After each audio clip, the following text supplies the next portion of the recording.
প্রিয় শিক্ষার্থীরা, কেমন আছো সবাই? আশা করি সবাই ভালো আছো।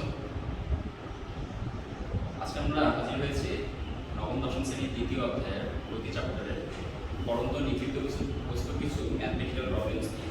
গত ক্লাসে আমরা পরন্ত নিক্ষিপ্ত বস্তু 2 নম্বর লেকচারে পরন্ত নিক্ষিপ্ত বস্তুর কিছু সমস্যা দেখিয়েছিলাম, কিছু গ্রাফ দেখিয়েছিলাম এবং লেকচারের একদম লাস্টে আমরা কিছু হোমওয়ার্ক দিয়ে দিয়েছিলাম। 8টার মতো হোমওয়ার্ক দিয়ে দিয়েছিলাম। আমি এখানে 4টা কোশ্চেন আগে লিখে রেখেছি। চলো আমরা এই 4টা কোশ্চেনকে আগে সলভ করে পরে 4টা কোশ্চেনে যাবো। আমরা আরও কিছু কোশ্চেন আজকে দিয়ে দেবো হোমওয়ার্ক হিসেবে। চলো শুরু করি আজকের ক্লাসটা। সর্বপ্রথমে আমরা 1 নম্বর কোশ্চেনে যাই। 1 নম্বর কোশ্চেনে দিয়েছে 8 মিটার উচ্চতা হলে একটি টেনিস বলকে ফেলে দিলে এটি ভূমিতে পৌঁছাতে 3.4 সেকেন্ড সময় লাগে। আমাদেরকে এইচ এর মান জিজ্ঞেস করছে, এইচ এর মান। তো আমরা একটা চিত্র এঁকে যদি ব্যাপারটা বুঝতে চাই, যদি একটা চিত্র এঁকে ব্যাপারটাকে বুঝতে চাই, সেক্ষেত্রে আমরা ধরে নিলাম এটা হচ্ছে 8 মিটার হাইটের একটা দালান বা টাওয়ার। আমাদের কোশ্চেনে টাওয়ার ছিল, এখানে কোশ্চেনে দালানটা দিয়ে টাওয়ার বা দালান দেওয়া হচ্ছে আগে কোশ্চেনে। একটা দালান তুমি লিখতে পারবে 8 মিটার হাইটের একটা দালান। দালান থেকে একটা বস্তুকে নিচে ফেলে দেওয়া হচ্ছে। এই বস্তুটাকে নিচে ফেলে দেওয়ার পরে বস্তুটা নিচে আসতে এই পর্যন্ত আসতে বস্তুটার সময় লেগেছে 3.4 সেকেন্ড। এই সময় সেই পুরো দালানটা বাড়িয়ে দিয়েছে 3.4 সেকেন্ডে উপর থেকে এই পর্যন্ত সে বাড়িয়ে দিয়েছে।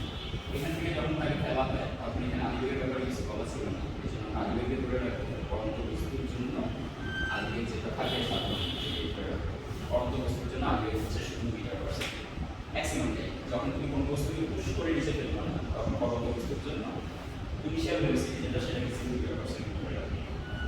তো দেখো এখানে কি কি ইনফরমেশন দেওয়া আছে। এখানে আদিবেগের মান জানা আছে আমার 0 মিটার পার সেকেন্ড, টাইম জানা আছে 3.4 সেকেন্ড, গ্র্যাভিটির মান জানা আছে 9.8 মিটার পার সেকেন্ড স্কয়ার। এই ইনফরমেশনগুলো দিয়ে এবার আমাদেরকে জিজ্ঞেস করেছে এই দালানটার হাইট। তো আমরা দালানটার হাইটের জন্য সরণের যে সূত্র, সমতলে গতিশীল বস্তুর সরণের যে সূত্র, সেই সূত্রটাকে এখানে নিয়ে আসবো পরন্ত নিক্ষিপ্ত বস্তুর জন্য। h = ut + r। বস্তু যখন নিচের দিকে নামে তখন সে গ্র্যাভিটির দিকেই নামতে থাকে, এবং নিচের দিকে যখন নামে তখন গ্র্যাভিটিকে পজিটিভ করে আনার কাজ করে। চলো এখান থেকে মানগুলো বসিয়ে আমরা অ্যান্সার বের করে ফেলি। আদিবেগের ভ্যালু হচ্ছে 0, টাইমের ভ্যালু 3.4 প্লাস r, g এর ভ্যালু 9.8, টাইমের ভ্যালু 3.4 ক্লোজ। ক্যালকুলেট করলে আমরা এখানে পাচ্ছি 4.5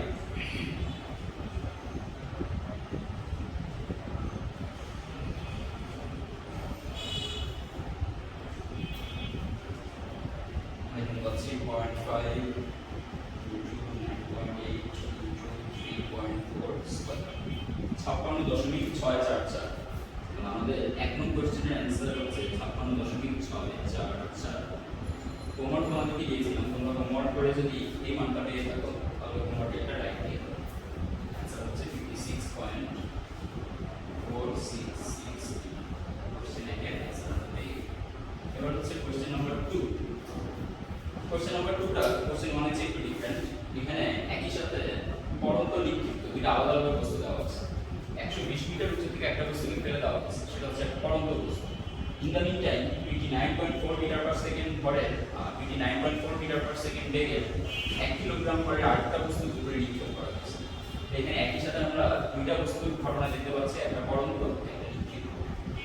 পরন্ত বস্তু আর নিক্ষিপ্ত বস্তু দুইটা বস্তুকে একই লাইন বরাবর একবার একটাকে ফেলে দেওয়া হচ্ছে, আরেকটাকে নিক্ষেপ করা হচ্ছে। এই লাইনের কোথায় এসে তারা মিলিত হবে, লাইনের যেখানে এসে তারা মিলিত হবে সেই পয়েন্টটা দালানের ছাদ থেকে কত মিটার নিচে, এটা আমাদেরকে বের করে দেখা যাবে। এটা আমাদের কোশ্চেন। চলো 3 নম্বর কোশ্চেনের চিত্র নিয়ে আমরা সেম একটা দালান এঁকে নিলাম। ফার্স্টে আমরা পরন্ত নিক্ষিপ্ত বস্তুর জন্য সবসময় নিয়ম একটা দালান বা টাওয়ার এঁকে দিবা, হিসাব করতে সুবিধা হবে। উপর থেকে একটা বস্তুকে ফেলে দেওয়া হচ্ছে, এখান থেকে একটা বস্তুকে নিচে ফেলে দেওয়া হচ্ছে। নিচে ফেলে দেওয়ার জন্য তার আদিবেগের কোনো মান দেওয়া নেই, আমরা ধরে রাখলাম আদিবেগের মান হচ্ছে 0 মিটার পার সেকেন্ড। আর কোনো ইনফরমেশন দেওয়া নেই, তার ভর দেওয়া আছে। এই কোশ্চেনটার অ্যান্সার বের করার জন্য ভর কোনো কাজে লাগবে না। কি দিছে ভরটা, আমরা ভরটা কোনো কাজে ইউজ করবো না, রেখে দিলাম ভরটা ভরের চাই। যখন বস্তুটাকে উপর থেকে নিচে ফেলে দেওয়া হয়েছে ঠিক ওই মোমেন্টে আরেকটা বস্তুকে নিচ থেকে উপরের দিকে নিক্ষেপ করা হয়েছে। নিচ থেকে উপরের দিকে দিকে নিক্ষেপ করার জন্য আদিবেগের মান দেওয়া আছে 29.4 মিটার পার সেকেন্ড এবং এই বস্তুটার জন্য ভর দিয়ে দিয়েছে এটা ধরে নিলাম m2 এর ভর দেওয়া আছে 1। এই ভরগুলো আমাদের মনে এখানে কাজে লাগবে, কোন ম্যাথে কাজে লাগবে, যে ম্যাথে কাজে লাগবে সেই ম্যাথে আমরা ভরগুলোকে ইউজ করব। তো এবার একটু খেয়াল করুন, এখানে জিজ্ঞেস করছে যে কোথায় বস্তুটা মিলিত হবে। আমরা ধরে নিলাম বস্তুটা এখানে মিলিত হবে, বস্তুটা এখানে মিলিত হবে। এখানে আসার জন্য নিক্ষিপ্ত বস্তুটার একটা টাইম লাগছে, পড়ন্ত বস্তুটার এখানে আসার জন্য একটা টাইম লাগছে। নিক্ষিপ্ত পড়ন্ত দুইটা বস্তু যেই টাইমে সেখানে মিলিত হয়েছে সেই টাইমের ব্যাপারে আমরা একটু আলোচনা করে নিয়ে যাই। দেখো উপর থেকে যে বস্তুটাকে ফেলা হয়েছে আর নিচ থেকে যে বস্তুটাকে নিক্ষেপ করা হয়েছে এটা ঠিক একই মোমেন্টে ফেলা হয়েছে এবং নিক্ষেপ করা হয়েছে। এবং এই বস্তুটাকে যখন ফেলে দেওয়া হয়েছে আর এই বস্তুটাকে যখন নিক্ষেপ করা হয়েছে তারা নিক্ষেপের পরে এবং ফেলে দেওয়ার পরে মাঝখানে কোথাও আটকায় নেই, কোথাও থামে নেই। যখন কোনো বস্তুকে নিক্ষেপের পরে বা কোনো বস্তুকে ফেলে দেওয়ার পরে কোথাও থামবে না, তখন আমরা ধরে নিব দুইটা বস্তু একই টাইম পরে এখানে এসে মিলিত হবে। যেহেতু তারা একই গ্র্যাভিটির পক্ষে একজন আসতেছে আরেকজন একই গ্র্যাভিটির বিপক্ষে আসতেছে এবং একই টাইমে তাদেরকে নিক্ষেপ করা হয়েছে এবং তাদের মাঝখানে কোনো জায়গায় কোনো ইন্টারভাল ছিল, এই টাইপের সিচুয়েশন আমরা ধরে নিব তারা দুইজন বা দুইটা বস্তু একই টাইম পরে এইখানে এসে মিলিত হবে। উপরের বস্তুটার জন্য আমরা যদি ধরে নিই একটু সময় পরে এখানে আসছে, নিচের বস্তুটার জন্য আমাদের ধরে নিতে হবে কি সময় সেটা পরে আসছে। উপরের বস্তুটা কি সময় পরে নিচে নামছে এবং নিচের বস্তুটাও ঠিক একই কি সময় পরে পড়ে যাচ্ছে, দুইটার জন্য টাইম টাইম। প্রথমে এই কথাটা আমরা কোশ্চেনে বলে নিব যে দড়ি বস্তুদ্বয় কি সময় পরে মিলিত হবে, দড়ি বস্তুদ্বয় কি সময় পরে মিলিত হবে।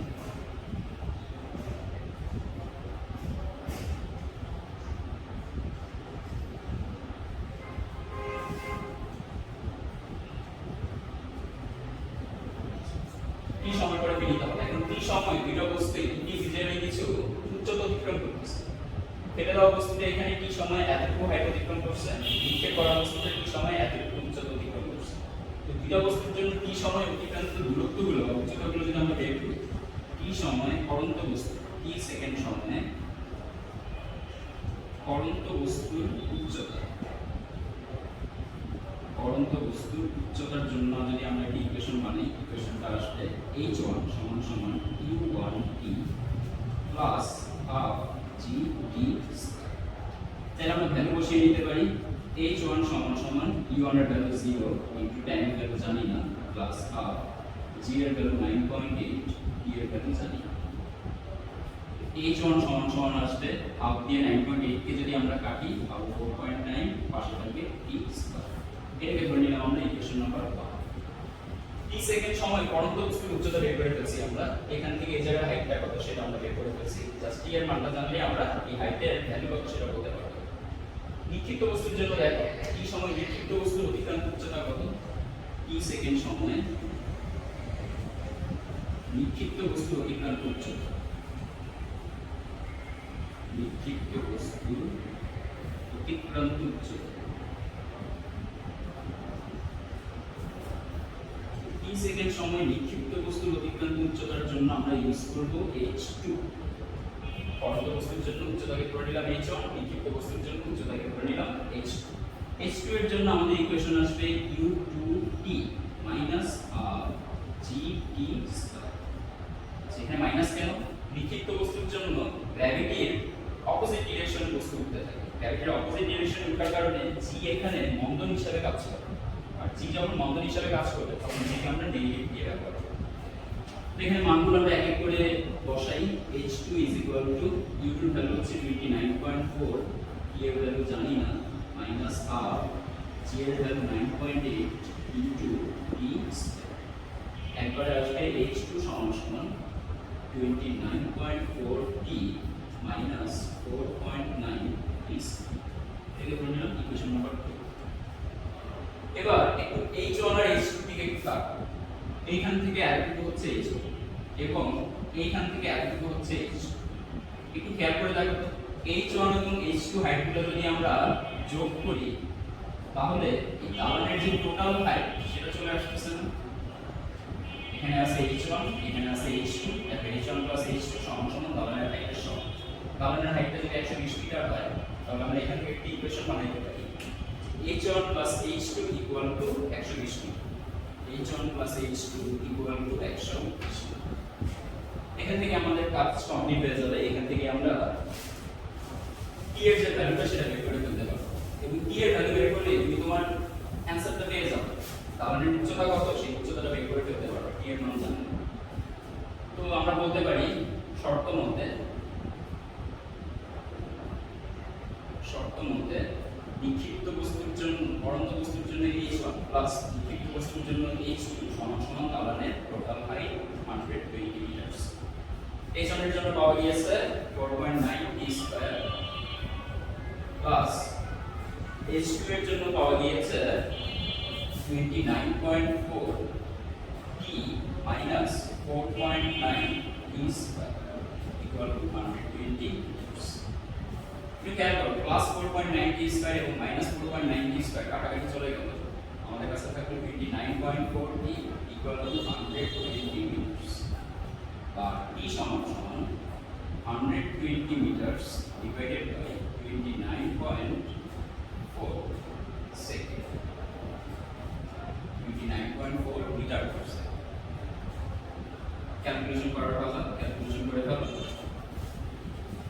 120 divided by 29.4 4.0816 4.0816 আমরা বলতে পারতেছি দুইটা বস্তু নিক্ষেপের পরে এবং ফেলে দেওয়ার পরে যে বস্তুটাকে নিক্ষেপ করছি সেই বস্তুটা 4.08 সেকেন্ড পরে এসে একত্রিত হবে, অথবা যে বস্তুটাকে ফেলে দিছি সেই বস্তুটা 4.08 সেকেন্ড পরে নিক্ষিপ্ত বস্তুটার সাথে একত্রিত হবে। এখন কোশ্চেন এটা না, কোশ্চেনটা ছিল দালান থেকে বা ছাদ থেকে কত নিচে এসে বস্তুতে মিলিত হবে।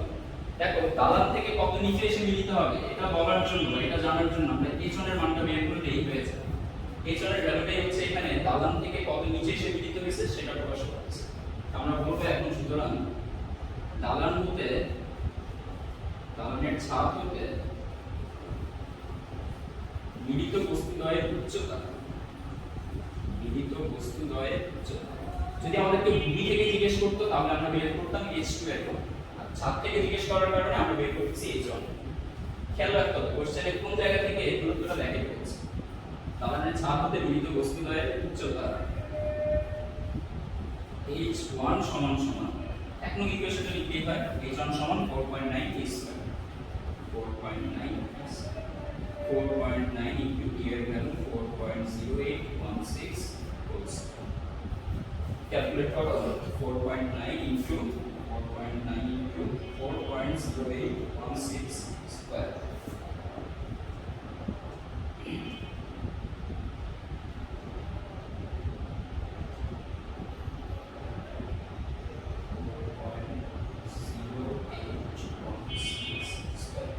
आंसर হচ্ছে 89.81.6313 মিটার।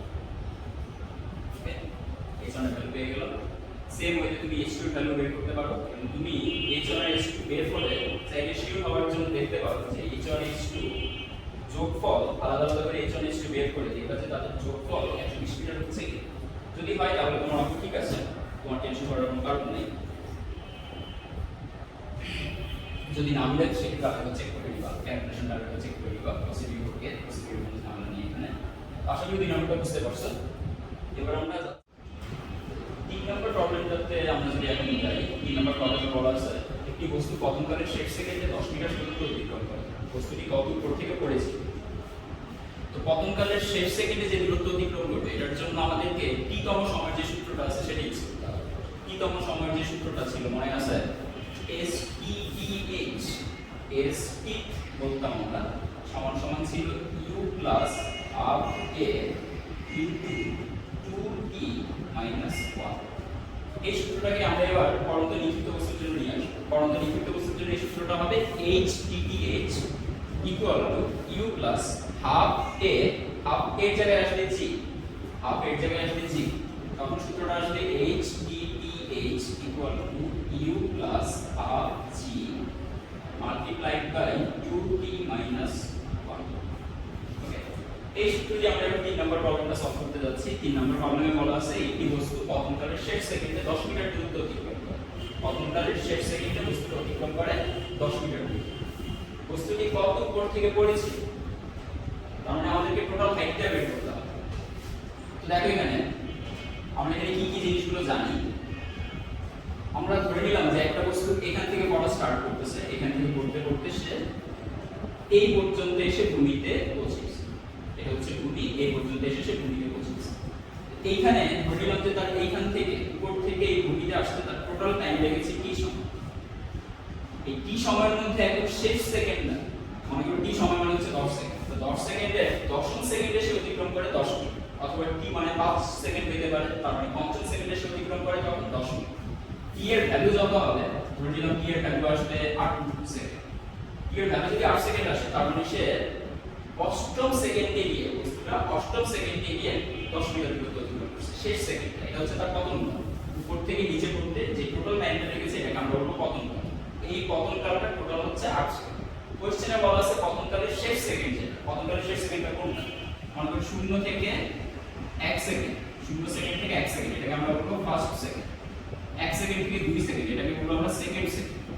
2 সেকেন্ড থেকে 3 সেকেন্ড এটাকে আমরা বলবো থার্ড সেকেন্ড। এরকম করে যে 8 সেকেন্ডটা আসবে, 8 সেকেন্ডটা থাকবে 7 সেকেন্ড এবং 8 সেকেন্ডের মাঝখানে। 7 সেকেন্ড এবং 8 সেকেন্ডের মাঝখানে যে অষ্টম সেকেন্ডটা, এই অষ্টম সেকেন্ডের পরে তার কোনো টাইম নেই, তাই না? বস্তুটা তো করতে শুধুমাত্র 8 সেকেন্ড সময় নিয়েছিল, তাহলে 8 সেকেন্ডের পরে তো আমাদের কাছে কোনো টাইম নেই। 8 সেকেন্ড আর 7 সেকেন্ডের যে মাঝামাঝি টাইমটা, সেটা হচ্ছে আমাদের পতনকালের সর্বশেষ সেকেন্ড। এই সর্বশেষ সেকেন্ডে বস্তুটা অতিক্রম করেছিল 10 মিনিট। তো দেখো আমরা যদি ধরে নেই যে আমাদের বস্তুটার মোট পতনকাল হচ্ছে t, মোট পতনকাল হচ্ছে t, তাহলে এই t সময়ের শেষ সেকেন্ডে সে অতিক্রম করতেছে এই এতটুকু দূরত্ব, htth সমান দূরত্ব অতিক্রম করতেছে।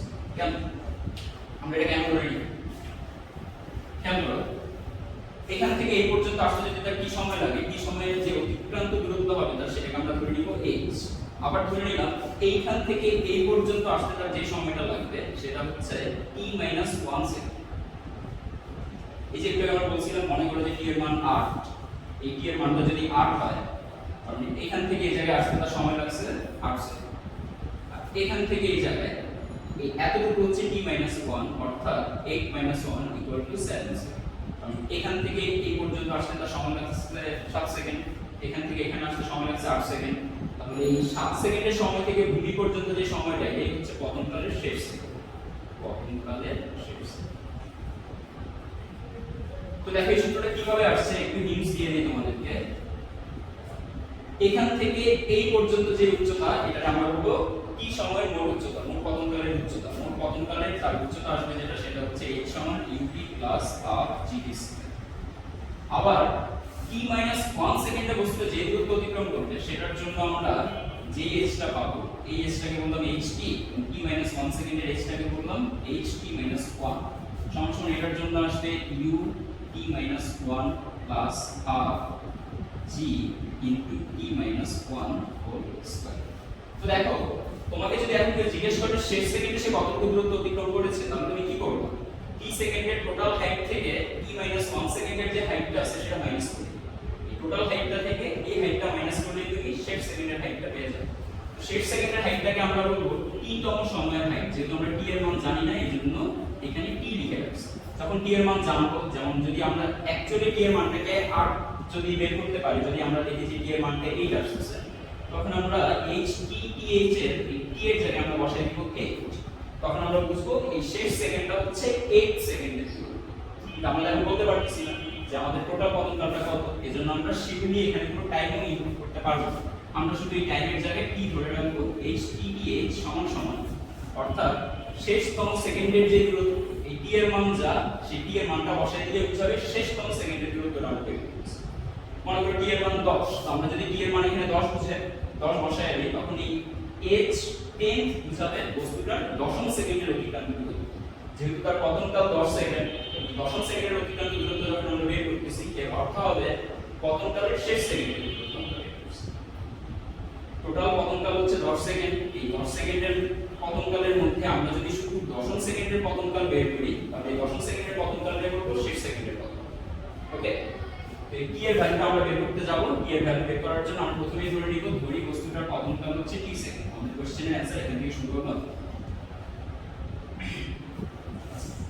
এই দিকে বিয়োগ করলে কেন এই সূত্রটা আসে সেটা আগে একটু দেখে নিই। ht থেকে ht - 1 যদি আমরা ভাগ দেই, আগেই বলে দিয়েছিলাম এখান থেকে এই পর্যন্ত হচ্ছে t সময়ের h অর্থাৎ ht, এখান থেকে এই পর্যন্ত হচ্ছে t - 1 সময়ের h অর্থাৎ ht - 1 সমান সমান এই এতটুকু দূরত্ব পাওয়া যাবে, এটা আমরা বলতেছি ht dh। ht এর জন্য ভ্যালু পেয়েছিলাম ut plus half gd square, ht minus এর জন্য ভ্যালু পেয়েছিলাম ut minus 1 plus half gt minus 1 whole square equal to ht dh। এবার যদি তুমি এখানে ক্যালকুলেশন করো তাহলে দেখবে শেষমেশ u plus half g into 2t minus 1 আসছে। আমরা করে দেখি ut plus half gd square minus ut plus u, minus u এর সাথে প্লাস t গুণে মাইনাস u, মাইনাস u এর সাথে প্লাস মাইনাস 1 গুণে প্লাস u, এখানে আসবে plus half g t minus 1 whole square কে আমরা a মাইনাস b হোল স্কয়ারের সূত্রে নিয়ে গেলাম। আসলে সূত্র বুঝতে পারছো, সূত্র তোমাদের মুখস্থ আছে আশা করি, এটা নিয়ে আমরা ডিটেইলস কিছু বললাম না। এখানে একটু দেখো কাটাকাটি যদি আমরা করতে যাই, প্লাস ut মাইনাস ut কাটা চলে যাচ্ছে, প্লাস ut মাইনাস ut কাটা চলে যাওয়ার পর কি থাকতেছে, এখানে শুধু একটা u থাকতেছে plus half g t square. এখানে কি আছে একটু খেয়াল করি, এখানে আছে প্লাস, একটু খেয়াল করো আমরা এখানে যে মাইনাসটা দিয়েছি মাইনাসের কারণে প্রত্যেকটা চিহ্ন এখানে পাল্টানোর কথা, এই মাইনাসের কারণে ইউটা, এই মাইনাসের কারণে ut মাইনাস 1 এটার সামনে মাইনাস আসছে, এই ইউ এর সামনে প্লাস আসছে, জিটি গুলো তো চেঞ্জ হবে, এই জিটির সামনে এখানে একটা মাইনাস আসছে, আমরা তখন গুণ করে পাবো মাইনাস হাফ জি টি স্কয়ার মাইনাস মাইনাসে প্লাস হাফ জি মাইনাস আর মাইনাস এ প্লাস হাফ জি ইনটু 2t মাইনাস প্লাস মাইনাসে মাইনাস আবার আসবে half G equal to h dh। তাহলে কাটাকাটি করলে প্লাস হাফ জি স্কয়ার মাইনাস হাফ জি স্কয়ার কাটাকাটি চলে যাচ্ছে, আমাদের থাকতেছে শুধু একটা u প্লাস এখানে একটা হাফ জি আছে, এখানে একটা হাফ জি আছে, আমরা যদি প্লাস হাফ জি কমন নিয়ে নিই তখন আমাদের কাছে এখানে থাকবে 2t আর এখানে থাকবে কিছু থাকবে, আমরা এটাকে মাইনাস 1 দিয়ে দিব, তো মাইনাস হাফ জি আছে, হাফ জি কমন নিলে এখানে থাকবে শুধু মাইনাস 1 সমান এখানে আসছে h dh। দেখো উপরে যে সূত্রটা লিখেছিলাম এখানে সেই সূত্রটাই এসেছে, তার মানে আমরা বলতে পারি বস্তুটা পতনকালে শেষ সেকেন্ডে যে দূরত্ব অতিক্রম করেছে সেটা হচ্ছে টোটাল দূরত্ব থেকে t - 1 সেকেন্ডের দূরত্ব বাদ দিয়ে পাওয়া যায়। তো এবার আমরা এই সূত্রটা দিয়ে আমাদের অ্যানসার বের করা শুরু করি। পতনকালের শেষ সেকেন্ডে সেই যে দূরত্ব অতিক্রম করেছে সেই দূরত্বের মান আমাদের জানা আছে এবং আমরা ধরে নিয়েছি, ফার্স্টেই ধরে নিয়েছি ধরি বস্তুটির মোট পতনকাল t, ধরি বস্তুটির মোট পতনকাল t।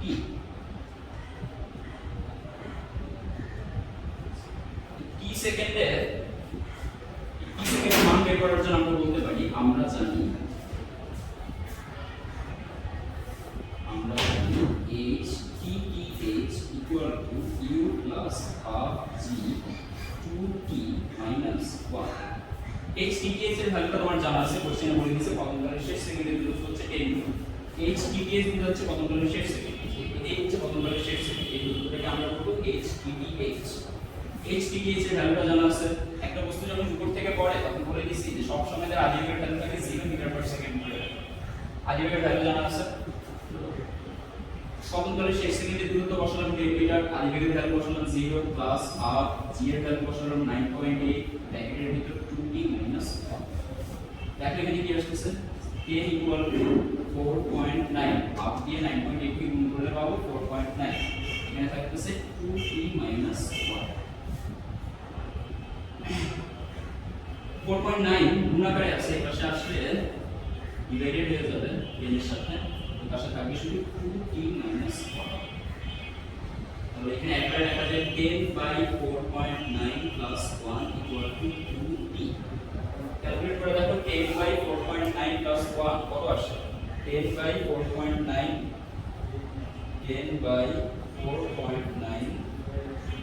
plus 1, এখানে অ্যানসার আসছে 3.0408 সেকেন্ড সমান সমান 2t।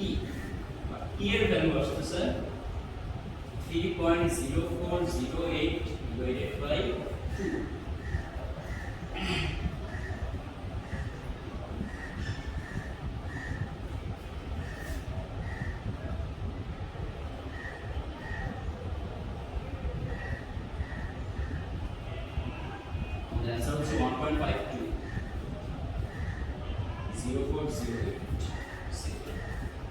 দেখো পতনকালের শেষ সেকেন্ডে বস্তুটা যদি 10 মিটার দূরত্ব অতিক্রম করে তাহলে বস্তুটার মোট পতনকাল কত ছিল? আমরা পতনকালকে ধরে নিয়েছিলাম t, t এর ভ্যালু এসেছে 1.52 সেকেন্ড। তার মানে আমরা বলতে পারি বস্তুটার উপর থেকে নিচে পড়তে মোট পতনকাল লেগেছিল বা মোট সময় লেগেছিল 1.52 সেকেন্ড। এখন এটাও তো আমাদের অ্যানসার। আমাদের অ্যানসার কি? কোশ্চেনে জিজ্ঞেস করেছিল বস্তুটা কত উপর হতে পড়েছিল। আমাদের হাইট লাগবে, আমরা বের করেছি টাইম, এবার হাইট বের করব। আমরা প্রথমে ধরে নিয়েছিলাম যে এইখান থেকে বস্তুটার ভূমিতে আসতে টোটাল টাইম লাগবে t এবং t সময় সে যে হাইট অতিক্রম করবে সেটা হচ্ছে h। এই মাত্র আমরা t এর ভ্যালু বের করলাম 1.520408 সেকেন্ড। তো তার উপর থেকে নিচে পড়তে যদি এত টাইম লাগে, এই এত টাইমের মধ্যে সে কত হাইট অতিক্রম করবে সেটা আমরা বের করে ফেলি। এই টাইপের এক অঙ্ক আমরা এক নম্বরে করেছিলাম। তো সুতরাং বস্তুটির অতিক্রান্ত উচ্চতা, বস্তুটির অতিক্রান্ত উচ্চতা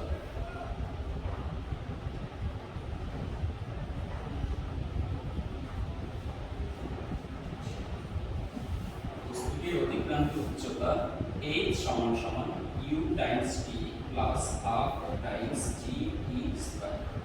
অলওয়েজ আদিবেগের মান 0 ধরে রাখো পরমাণু বস্তুর জন্য। যখন কেউ পুশ করবে না তখন তুমি আদিবেগে 0 ধরে রাখো। যখন দেখবে যে পুশ করে নিচে নিক্ষেপ করতেছে বা পুশ করে নিচে ফেলতেছে তখন তার আদিবেগের ভ্যালু u এর ভ্যালু 0 ইনটু t এর ভ্যালু বসাইলাম না, যেটা 0 হয়ে যাবে। দুই পাশে বসাবো half into 9.8 into আবার t এর ভ্যালু বসাই দিই 1.5204 সেকেন্ড, 1.520408 হোল স্কয়ার। এবার এটা ক্যালকুলেট করলে আমাদের অ্যানসার চলে আসবে। আমাদের অ্যানসার হচ্ছে 4.9 into 1.520408। আমাদের অ্যানসার পাওয়া গেছে 7.36992, 7.36992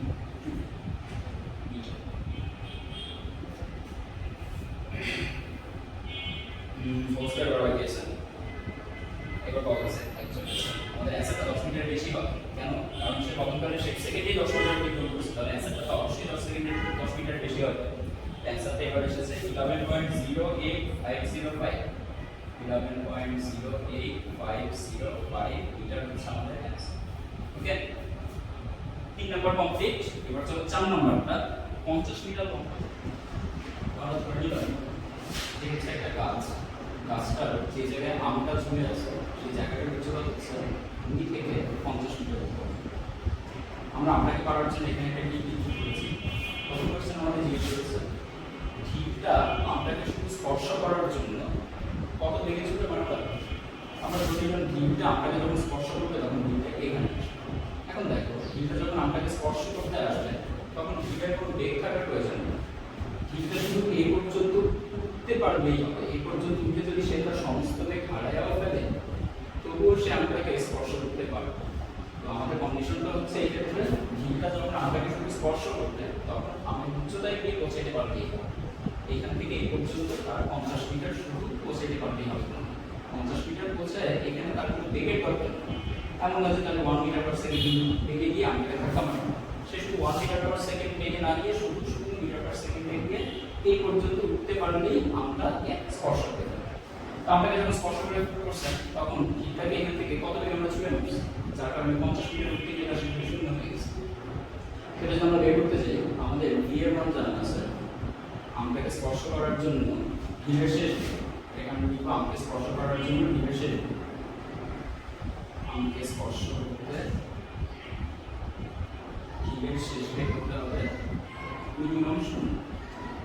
এর বেশি হলেও সে আমাকে স্পর্শ করতে পারবে, এর বেশি হলেও আমাকে স্পর্শ করতে পারবে, কিন্তু তখন তাকে হয়তো আমি বেশি বেগে ছুটে মারতে পারবো না। আমাদের তত বেগে ছুটে মারার দরকার নেই। একটা মিনিমাম বেগ জিজ্ঞেস করছে, যে বেগে ছুটে মারলে সে শুধু আমাকে স্পর্শ করে দিয়ে পারবে। দেখো আমরা যদি মনে করো যে 10 মিটার পার সেকেন্ড বেগে ছুটে মারলে সে আমাকে স্পর্শ করবে, 11 মিটার পার সেকেন্ড বেগে ছুটে মারলে তো সে আমাকে স্পর্শ করবে, 12 মিটার পার সেকেন্ড বেগে ছুটে মারলে আমাকে স্পর্শ করবে। 11 আর 12 তো আমাদের মিনিমাম ভ্যালু। আমাদের বলছে যে মিনিমাম কত ভ্যালুতে ছুটে মারলে সে কেবল আমাকে স্পর্শ করবে। 11 12 তো স্পর্শ করবে, কিন্তু মিনিমাম ভ্যালুটা কত? 10। মিনিমাম ভ্যালুর জন্য আমাদের ধরে রাখতে হবে এখানে এসে সে তার সেভাবে শূন্য করে দেবে। এখানে আসার পর আমাদের ভিড়ের আর কোনো বেগ থাকবে। তো ভিড়ের শেষ বেগ যদি শূন্য হয়, ভিড়টার উচ্চতা অতিক্রান্ত উচ্চতা কত মিটার তার উচ্চতা বাড়িয়ে দিতে হবে? ভিড়ের উচ্চতা বাড়িয়ে দিতে হবে হাইট h সমান সমান 50 মিটার এই সময় ত্বরণের মান আমাদের জানা আছে, স্পেশাল ত্বরণ, অধিকর্ষজ ত্বরণ। অধিকর্ষজ ত্বরণের মান আমাদের জানা আছে 9.8 মিটার পার সেকেন্ড স্কয়ার। আমাদের এখন বের করতে হবে হিটের আদিবেগ কত। হিটের আদিবেগ কত?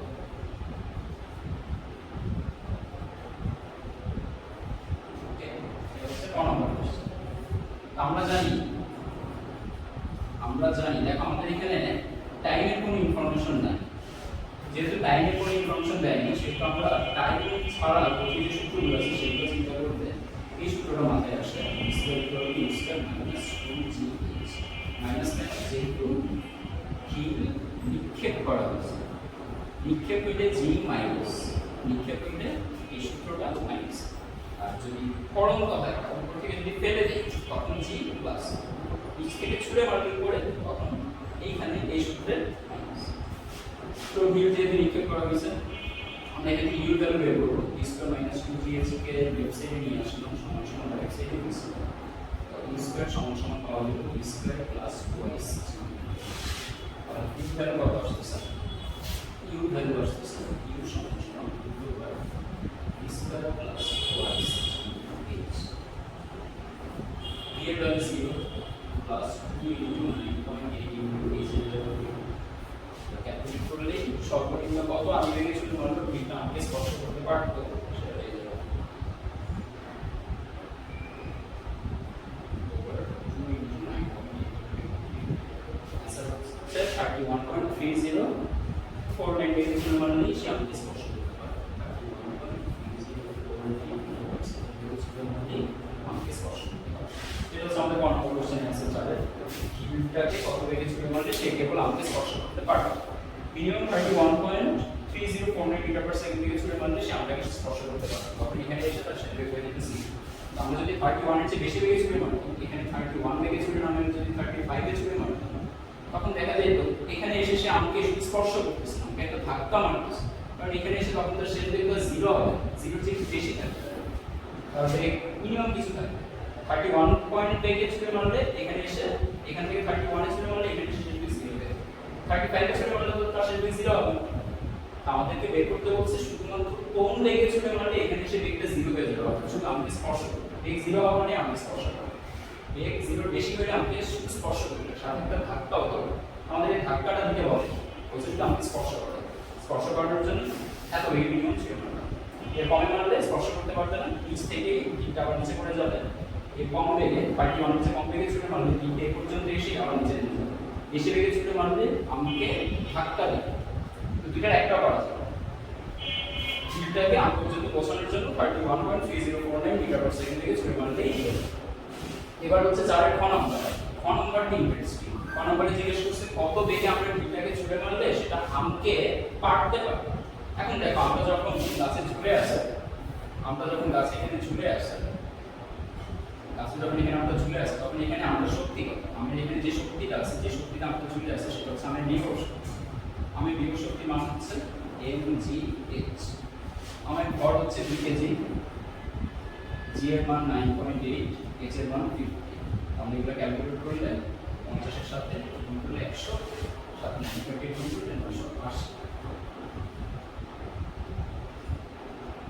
980 জন শক্তিটা আমরা এখানে ঝুলে আছে। তুমি যখন একটা হিটকে এখানে ছুঁড়ে মারবা, হিটটা আমটাকে এসে যখন আঘাত করতেছে তখন হিটটা নিচ থেকে যখন তুমি ছুঁড়ে মারবা তখন তার বেগ থাকে, তখন তার একটা আদি বেগ থাকে, কিউ বেগে থাকে ছুঁড়ে মারবা।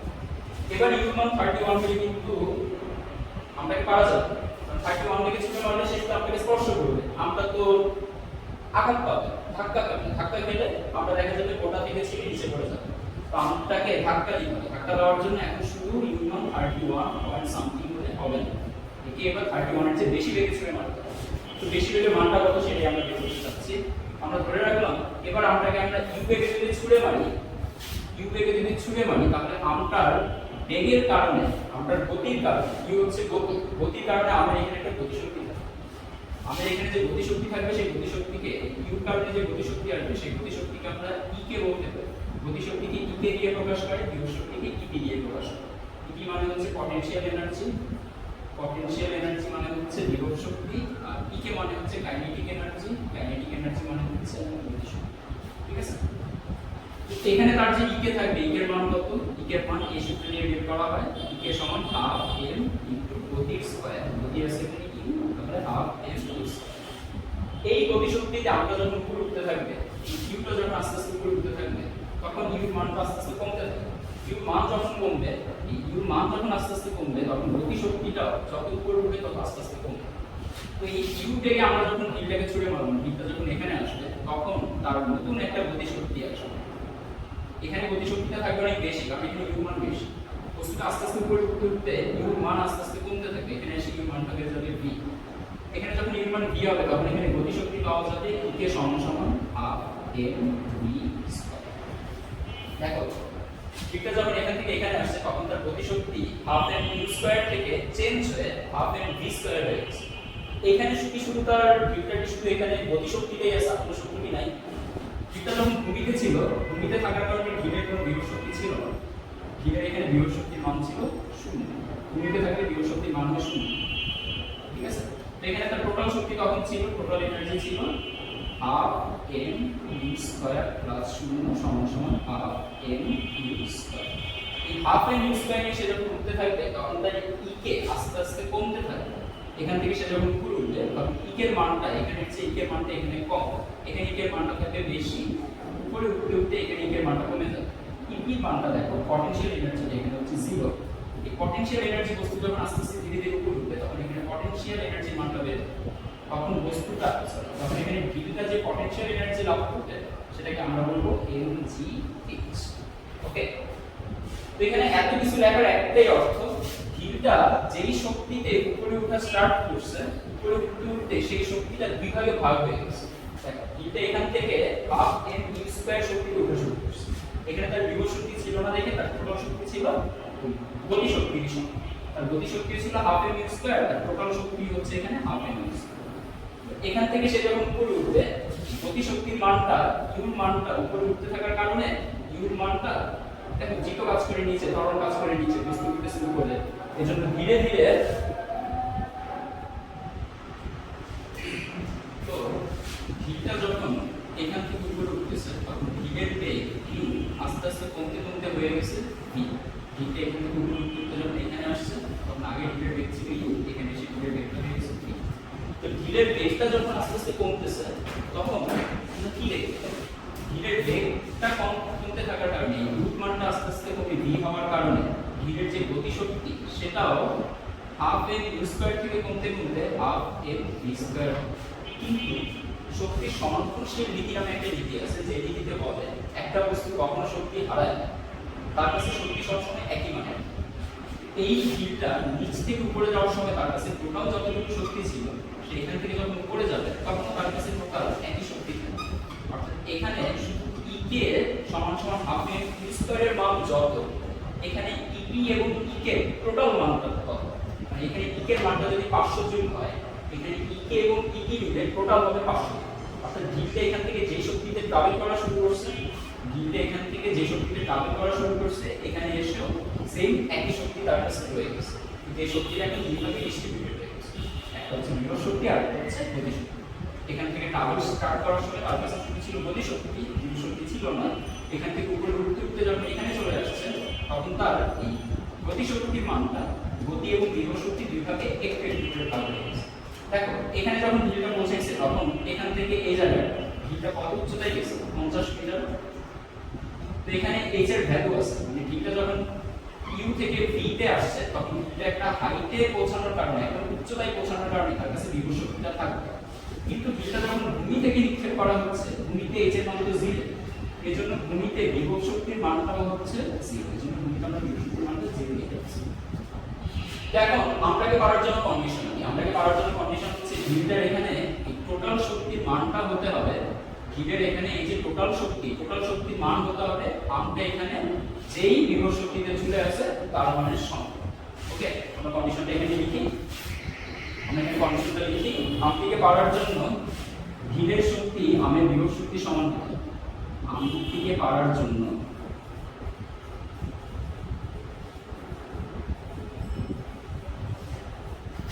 ভিড়ের মোট শক্তি আমের বিভব শক্তি সমান হবে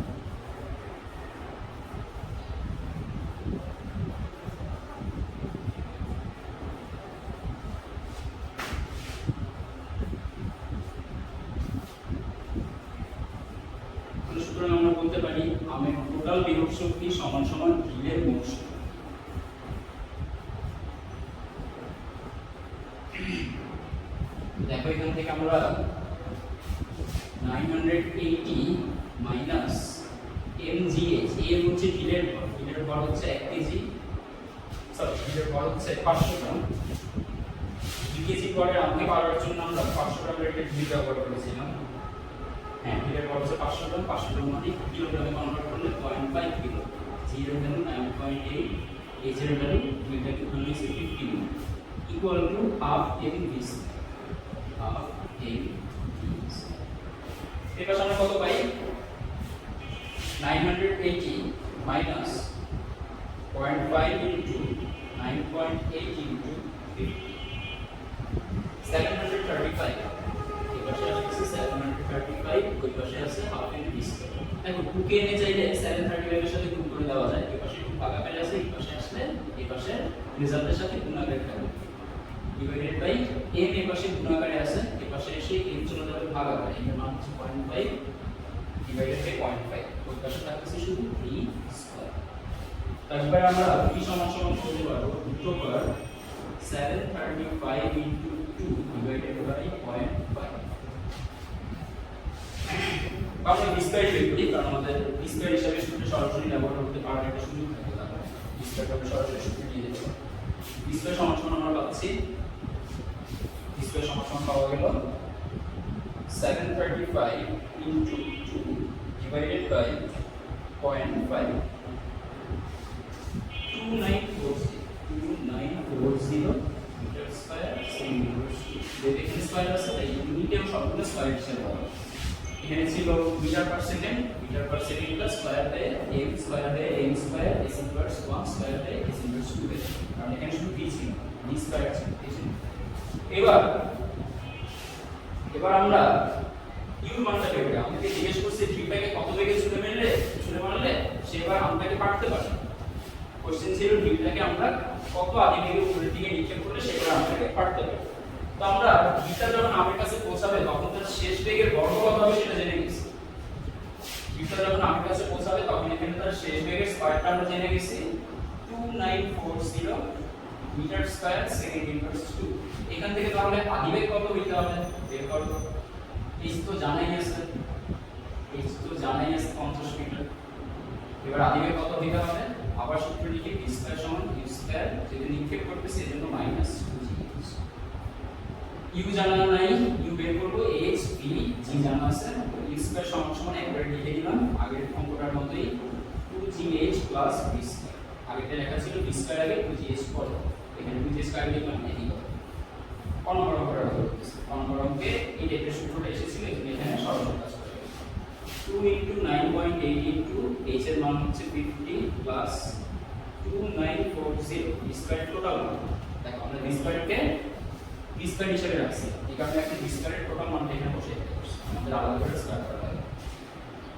তো অ্যানসার আসবে √2 into 9.8 into 50 প্লাস 2940। आंसर হচ্ছে 62.6099 মিটার পার সেকেন্ড। এখন যেহেতু শুধু ইউ মান বের করতেছি, দেখো এটা শুধু স্কয়ারটা ভ্যালু রুট করে দিতেছি, তাহলে শুধু ইউ মানে দেখো যেহেতু এখানে স্কয়ার নেই এজন্য এখানে শুধু মিটার পার সেকেন্ড নেই, মিটার পার সেকেন্ড এই সিম্বল সামনে। ওকে, এটা হচ্ছে আমাদের চার অ্যানসার। এবার আমরা সময় নষ্ট না করে 5 এ চলে যাই। আশা করি বুঝতে পারছো সবাই, সব ছিল। যদি না বুঝতে পারো দুইবার দেখো এই 4 নম্বর অঙ্কটা, বা তিনবার দেখো, আশা করি বুঝতে পারবে। প্রথমবার হয়তো কনসেপ্টটা নিউ লাগতে পারে, এই জন্য দুই তিনবার দেখলেই আশা করি কনসেপ্টটা পরিচিত হয়ে গেলে আর তো কঠিন লাগবে না। এরপর প্র্যাকটিস করতে হবে আরো, তাহলে আমরা এই প্রবলেমগুলো থেকে দেখে আর ভাবনা করতে পারবো। এবার আমরা 5 নম্বর প্রবলেমে যাই। বলছে একটি বস্তু পতনকালে শেষ সেকেন্ডে মোট উচ্চতার 1/100 পারিদিকে বস্তুটি কত উচ্চতা হতে পড়েছে। আমরা ধরে নিলাম এবার বস্তুটা এখান থেকে নিচে পড়া শুরু করছে, এই পর্যন্ত এসেছে। এই পর্যন্ত আসতে তার যে সময়টা লেগেছে উপর থেকে এই পর্যন্ত আসতে, সেই সময়টাকে আমরা ধরে নিলাম t সেকেন্ড। t সেকেন্ডে বস্তুটা যেই উচ্চতা অতিক্রম করেছে সেটাকে আমরা বললাম hp। ওকে, এখানে আরো বলা আছে পতনকালে শেষ সেকেন্ডে মোট উচ্চতার 1/3 অতিক্রম করেছে। পতনকালে লাস্ট সেকেন্ড, অর্থাৎ পতনকাল যদি 10 সেকেন্ড হয়, দশম সেকেন্ডে সে অতিক্রম করেছে মোট উচ্চতার 1/3। মনে করো মোট পতনকাল হচ্ছে 10 সেকেন্ড, মোট উচ্চতা হচ্ছে মনে করো 30 মিটার। তো 10 নম্বর সেকেন্ডে মোট উচ্চতা মনে করো 300 মিটার। তো 10 নম্বর সেকেন্ডে সে অতিক্রম করছে কত? 10তম সেকেন্ডে অতিক্রান্ত দূরত্ব কত? অতিক্রান্ত দূরত্ব হচ্ছে মোট উচ্চতার 1/3। মোট উচ্চতা যদি 300 হয়, 300 এর 1/3 মানে হচ্ছে সে 10 সেকেন্ডে 100 মিটার অতিক্রম করছে। এরকম একটা ব্যাপার কি এখানে বলা আছে। আসলে এখানে পতনকালটা 10 সেকেন্ড আসবে না, উচ্চতাও 300 মিটার আসবে না, এবং পতনকালের 1/3 100 মিটার হবে। এখানে অন্য ঘটনা হবে। আমরা ব্যাপারটা কি সেটা বোঝানোর চেষ্টা করি। ব্যাপারটা হচ্ছে বস্তুটা পতনকালের শেষ সেকেন্ড, অর্থাৎ তার পতনকাল যত হবে তার লাস্ট সেকেন্ডটা, পতনকাল 5 সেকেন্ড, 5 সেকেন্ডের লাস্ট সেকেন্ড হচ্ছে পঞ্চম সেকেন্ড। পতনকাল 8 সেকেন্ড হলে 8 সেকেন্ডের লাস্ট সেকেন্ড হচ্ছে শেষ সেকেন্ড হচ্ছে অষ্টম সেকেন্ড। আমরা তো জানি না পতনকাল কত, সেটাই এটা বের করার জন্য আমরা ধরে রাখলাম সে t সেকেন্ডে h দূরত্ব অতিক্রম করবে। এখান থেকে এখানে আসছে, তার টোটাল টাইম লাগবে t সেকেন্ড। t সেকেন্ডে এখান থেকে এখানে আসছে যে দূরত্ব অতিক্রম করেছে সেটাকে ধরে নিলাম ht। এবার পতনকালের শেষ সেকেন্ডটা ধরে নিলাম এখানে আছে, এখানে সে পতনকালের শেষ সেকেন্ড অতিক্রম করছে। পতনকালের শেষ সেকেন্ডটাকে আমরা বললাম h t th, মানে পতনকাল তো t, t তম সময়ে সে যে দূরত্বটা অতিক্রম করেছে সেটাকে বললাম t তম সময়ের দূরত্ব। t তম সময়ে সে এই দূরত্ব অতিক্রম করেছে। এই দূরত্বের মান হচ্ছে মোট পতনকালের মোট উচ্চতার 1/3। আমরা মোট উচ্চতা ধরে নিয়েছিলাম ht, এটা হচ্ছে মোট t সেকেন্ডের উচ্চতা, t সেকেন্ডের উচ্চতা। মোট উচ্চতার 1/3 অতিক্রম করেছে লাস্ট সেকেন্ডে। লাস্ট সেকেন্ডটা মনে করে এখান থেকে এই পর্যন্ত। এই যে আমরা দশম সেকেন্ডের কথা বলতেছিলাম বা অষ্টম সেকেন্ডের কথা বলতেছিলাম, এটাই মনে করো পতনকাল 10 সেকেন্ড হলে এটা হচ্ছে দশম সেকেন্ডের উচ্চতা। মোট উচ্চতার 1/3। এটা হচ্ছে শেষ সেকেন্ডের উচ্চতা, এটা হচ্ছে মোট উচ্চতা। মোট উচ্চতাকে 3 ভাগ করে পতনকালের শেষ সেকেন্ডের উচ্চতা পাওয়া যাচ্ছে। তো খেয়াল করো, এখান থেকে এখানে আসতে লাগছে t সেকেন্ড, আর এখান থেকে এখানে আসতে লাগছে পতনকালের শেষ সেকেন্ড অর্থাৎ 1 সেকেন্ড। তাহলে এখান থেকে এখানে আসতে তার কত সময় লাগবে? হিসাব করে বলো। এখান থেকে এখানে আসতে লাগছে t সেকেন্ড, আর এখান থেকে এখানে আসতে লাগছে পতনকালের শেষ সেকেন্ড অর্থাৎ 1 সেকেন্ড লাগছে। মনে করো তোমার পতনকাল হচ্ছে 10 সেকেন্ড, এখান থেকে এখানে আসতে সময় লাগছে 10 সেকেন্ড, এখান থেকে এখানে আসতে সময় লাগছে আরো 1 সেকেন্ড। তাহলে তুমি এখান থেকে এখানে আসতে কত সেকেন্ড সময় নিছো? 10 - 1 = 9 সেকেন্ড। এখন আমরা তো জানি না আমাদের অ্যানসারটা 10 কি। 10 কে আমরা ধরে নিলাম t - 1, t - 1 কেন? কারণ এটা মোট পতনকালের শেষ সেকেন্ডের আগের উচ্চতা। মোট পতনকাল যদি 10 সেকেন্ড হয়, এখানে আছে 1 সেকেন্ড, এখানে থাকবে 9 সেকেন্ড। মোট পতনকাল যদি 8 সেকেন্ড হয়, এখানে আছে অষ্টম সেকেন্ড, আর এখানে আছে বাকি 7 সেকেন্ড। ঠিক আছে? এরকম t - 1 সেকেন্ডে সে কত দূরত্ব অতিক্রম করবে? খেয়াল করো, t - 1 সেকেন্ডে তার অতিক্রান্ত দূরত্ব কত? t - 1 সেকেন্ডের তার অতিক্রান্ত যে দূরত্ব সেটাকে আমরা বললাম h of t - 1 second. t - 1 সেকেন্ডের উচ্চতা কত? এই পুরোটা যদি h হয়, এতটুকু যদি h/3 হয়, তাহলে এতটুকু হবে h - h/3, তাই না? বলো তাই না? এই পুরোটা যদি h হয়, এতটুকু যদি h/3 হয়, তাহলে এতটুকু কত হবে? h - h/3। h - h/3 মানে হচ্ছে 3h - h equal to h/3। তার মানে পতনকালের শেষ সেকেন্ডে সে অতিক্রম করেছে h/3 এবং তার আগে মোট অতিক্রম করেছে 2h। ওকে, এবার আমরা এখানে দেখো, এখানে একটা h পেয়েছি, এখানে একটা h পেয়েছি। t তম সময়ের যে h বা t তম সময়ের যে সরণ, সেটার জন্য আমরা সূত্র জানতাম। t তম সময়ের সরণের জন্য u + ½ a 2t - 1। তো দেখো, পতনকালের শেষ সেকেন্ডের সরণ যেমন, পতনকালের শেষ সেকেন্ডের উচ্চতাও তেমন। h t th এর জন্য আমরা সেম সূত্র বসাইতে পারবো, u + ½ g 2t - 1। ওকে, আর এটা হচ্ছে t - 1 সেকেন্ড, মানে পতনকাল যদি 10 সেকেন্ড হয়, তাহলে 9 সেকেন্ডের দূরত্বটা আছে এখানে। 9 সেকেন্ডের দূরত্বের জন্য আমরা সরণের সাধারণ সূত্রটা ইউজ করি। সরণের সাধারণ সূত্র হচ্ছে h = ut + ½ t²। এটা নির্দিষ্ট কোন 1 সেকেন্ডের দূরত্ব নেই, এটা হচ্ছে টোটাল টাইমটা দূরত্ব। এখান থেকে এখানে টোটাল টাইমটা হচ্ছে পতনকালের চেয়ে 1 সেকেন্ড কম। পতনকাল 20 সেকেন্ড হলে এখানে থাকবে 19 সেকেন্ডের উচ্চতা। পতনকাল 10 সেকেন্ড হলে এখানে থাকবে 9 সেকেন্ডের উচ্চতা। 9 সেকেন্ডের টোটাল উচ্চতা বের করার জন্য আমরা এই সূত্রটা ব্যবহার করব। তো এই সূত্রটার জন্য আমরা এখন লিখতে পারি h সময় হচ্ছে এখান থেকে এখানে টোটাল পতনকালের চেয়ে 1 সেকেন্ড কম সমান সমান আসবে u t এর জায়গায় থাকবে এখানে টাইম হচ্ছে এখান থেকে এখানে আসা টাইমটা আমরা ধরে নিয়েছি t - 1 t - 1 প্লাস s এর জায়গায় লিখছি h t - 1 u এর জায়গায় লিখছি u টাইমের জায়গায় লিখছি এখান থেকে এই জায়গায় টাইম অর্থাৎ t - 1 হাফ এর জায়গায় হাফ এর জায়গায় g t এর জায়গায় আবার t - 1 আমরা এগুলো একটু বাংলা লিখে দিতে পারি এটা কি এটা হচ্ছে পতনকালের শেষ সেকেন্ডের উচ্চতা পতনকালের শেষ সেকেন্ডের উচ্চতা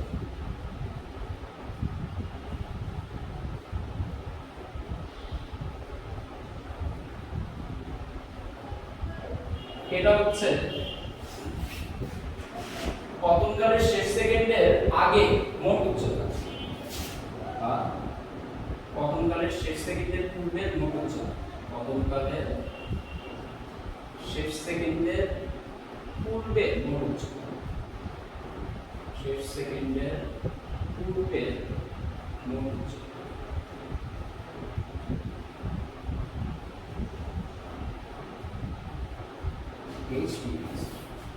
তো এটাকে আমরা ধরে নিলাম একটা ইকুয়েশন এটাকে ধরে নিলাম আরেকটা ইকুয়েশন আমরা এবার ইকুয়েশন নাম্বার 1 কে ইকুয়েশন নাম্বার 2 দিয়ে ভাগ করলে আমরা आंसर পেয়ে যাব equation number 1 divided by equation number 2 equation number 1 এর লেফট সাইডে আছে h t t h divided by equation number 2 এর লেফট সাইডে আছে h t - 1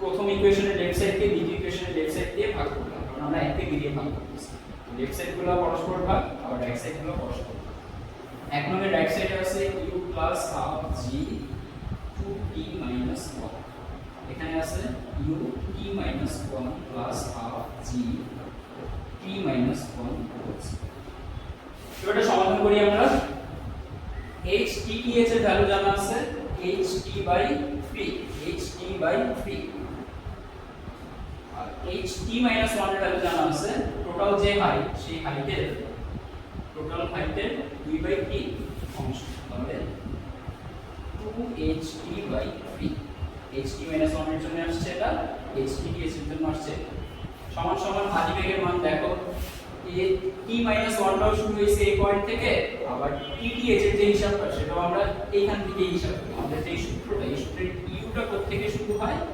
এখান থেকে শুরু তো এখানে বস্তুর আদিবেগের মান ছিল 0 অর্থাৎ এই u মানটাও 0 এই u মানটাও 0 এই পাশে পড়ে থাকবে হাফ g 2t - 1 এই পাশে থাকবে half g t - 1 whole square কাটাকাটি করি আমরা হাফ g কাটাকাটি এখানে হচ্ছে ht বাই 3 ইনটু এই ভগ্নাংশটা আগে ভাগ আকারে ছিল এখন ইনটু আকারে নিয়ে আসছে এজন্য লবটা উঠে যাবে হরে হরটা নেমে যাবে লব সমান সমান এখানে থাকবে শুধু 2t - 1 আর এখানে থাকবে t square minus 2t plus 1 এবার আমরা এখান থেকে কাটাকাটি করতে পারি লেফট সাইডে পাওয়া গেছে 1/2 রাইট সাইডে পাওয়া গেছে 2t - 1 by t square minus 2t plus 1 এবার আমরা আড়াআড়ি যোগ করে এটা সমাধান করলে কি এর ভ্যালু চলে আসবে চলো আড়াআড়ি যোগ শুরু করি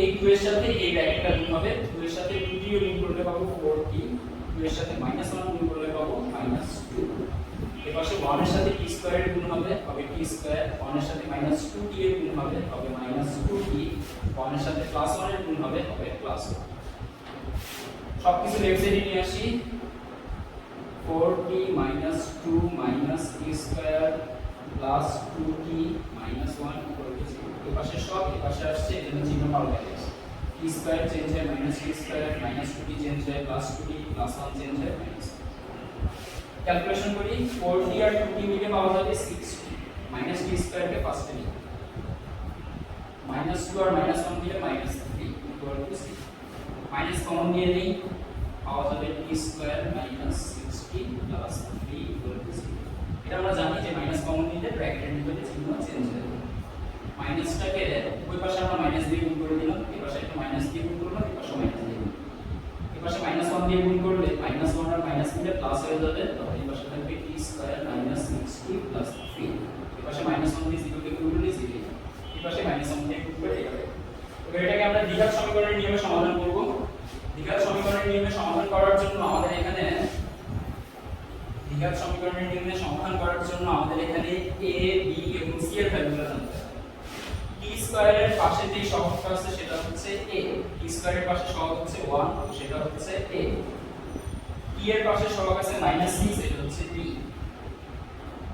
এবং যার সাথে চলক রাশি t নেই সেটা হচ্ছে c। সূত্রটা কি?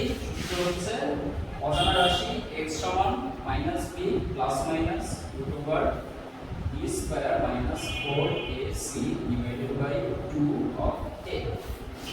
তো এখান থেকে দুইটা অজানা রাশি পাওয়া যাবে। প্লাসের জন্য একটা অজানা রাশি আসবে x1, মাইনাসের জন্য একটা অজানা রাশি আসবে x2। তো আমাদের এখানে অজানা রাশি কোনটা? আমাদের এখানে অজানা রাশি হচ্ছে t। তো আমরা t এর জন্য কাজ করব। প্রথমে t সমান সমান লিখব -b প্লাস মাইনাস √b এর জায়গায় লিখব -6 হোল স্কয়ার মাইনাস 4 এর জায়গায় 4, এর জায়গায় লিখব 1, c এর জায়গায় লিখব 3 ডিভাইডেড বাই 2, এর মান হচ্ছে। তো আমরা প্লাসের জন্য t এর একটা ভ্যালু পাবো, মাইনাসের জন্য t এর একটা ভ্যালু পাবো। তোমরা ক্যালকুলেশন করে নিও। ক্যালকুলেশন করলে t1 এর ভ্যালু আসবে একটা, t2 এর ভ্যালু আসবে। t1 এর জন্য পাবো 5.4494, প্লাস অংশটার জন্য পাবো 5.4494 সেকেন্ড, মাইনাসের জন্য পাবো 0.05055 সেকেন্ড। তো দেখো আমাদের অ্যানসার কোনটা? t1 আর t2 এর দুটো ভ্যালু আসছে, কোনটা আমাদের অ্যানসার? আমাদের অ্যানসারটা কি t1 নাকি t2? আমাদের অ্যানসারটা হচ্ছে t1। কেন? কারণ আমাদের এখানে পতনকালের শেষ সেকেন্ড বলে একটা ব্যাপার আছে। অর্থাৎ বস্তুটা যখন উপর থেকে পড়ছে, পড়ার সময় সে 1 সেকেন্ড ধরে শুধু শেষ লাস্টের অংশটাই পাড়ি দিয়েছে। লাস্টের 3 ভাগের 1 ভাগ উচ্চতা সে 1 সেকেন্ডেই পাড়ি দিয়েছে। তো আমাদের এই পতনকালটা যদি টোটাল এত সেকেন্ড হয়, 0.0050 সেকেন্ড হয়, সেটা আমাদের 10 সেকেন্ডের চেয়ে তো কম। লাস্টে আমাদের পরিপূর্ণ 1টা সেকেন্ড আছে, যে 1টা সেকেন্ড ধরে বস্তুটা নিচে পড়ন্ত ছিল। এখানে দেখো আমাদের টোটাল পতনকাল যদি 0.0050 সেকেন্ড ধরি, আমাদের লাস্টের সেকেন্ডটা তো আসছে। বরং আমাদের পতনকালকে যদি আমরা 5.4494 সেকেন্ড ধরি, তাহলে 5.4494 এর একদম লাস্ট সেকেন্ডে সে প্রথম 4.44 সেকেন্ডে যে দূরত্ব পাড়ি দিয়েছে, তার লাস্ট সেকেন্ডে অর্থাৎ 4.44 থেকে 5.44 সেকেন্ডে তার 3 ভাগ, মানে প্রথম 4.44 সেকেন্ডে সে পাড়ি দিয়েছে 2h/3 দূরত্ব, আর 4.44 সেকেন্ড থেকে 5.44 সেকেন্ড অর্থাৎ এই লাস্ট সেকেন্ডে সে পাড়ি দিয়েছে আরো h/3। এটাকে যদি আমরা আমাদের অ্যানসার হিসেবে নিই, তাহলে আমাদের অ্যানসারটা পজিটিভ মিলে। এটাকে অ্যানসার হিসেবে নিতে মিলে না। কেন? কারণ পতনকালের শেষ সেকেন্ড বলে একটা ব্যাপার আছে। কারণ আমাদের পতনকালটা অবশ্যই 1 সেকেন্ডের বড়, এটা 1 সেকেন্ডের চেয়ে ছোট। আমাদের অ্যানসার হচ্ছে এখানে 5.4494 সেকেন্ড। আশা করি বুঝতে পারছো। 6 নাম্বার, তোমরা এই কোশ্চেনটা চাইলে বিভিন্নভাবে ঘুরে করতে পারো। তোমরা এখানে মোট উচ্চতা 1/3 জায়গায় 2/3 ধরতে পারো, মোট উচ্চতার দ্বিগুণ ধরতে পারো। না, মোট উচ্চতার দ্বিগুণ পাওয়া সম্ভব, মোট উচ্চতার চেয়ে কমই পারি। মোট উচ্চতা 5 ভাগের 1 ভাগ ধরতে পারো। বিভিন্নভাবে তোমরা এখানে অ্যানসার বের করতে পারো। প্রত্যেকবারে তোমার কাছে দুইটা করে ভ্যালু আসবে, তুমি 1 সেকেন্ডের চেয়ে বড় ভ্যালু দিতে পারবে। 6 নাম্বার, একটি পড়ন্ত বস্তুকে 5 সেকেন্ডে 25 মিটার পার সেকেন্ড বলে আমাদের কাছে জানতে চেয়েছে 10 সেকেন্ড পর বস্তুটার বেগ কত হবে। এটা আমরা গ্যালিলিওর যে তিনটা সূত্র দেখেছিলাম, সেই তিনটা সূত্র দিয়ে হয়ে যাবে।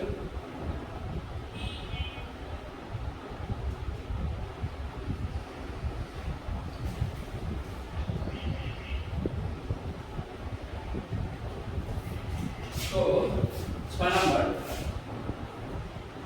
একটি পড়ন্ত বস্তুর বেগ 5 সেকেন্ড পর 25 মিটার পার সেকেন্ড হলে 10 সেকেন্ড পর তার বেগ কত হবে। দেখো আমাদের কাছে একটা v1 দেওয়া আছে, একটা t1 দেওয়া আছে, একটা t2 দেওয়া আছে, একটা v2 চাইছে। এখানে আমরা দেখতে পাই যে 5 সেকেন্ড পর বেগ হচ্ছে 25, 5 সেকেন্ড পর বেগ হচ্ছে 25।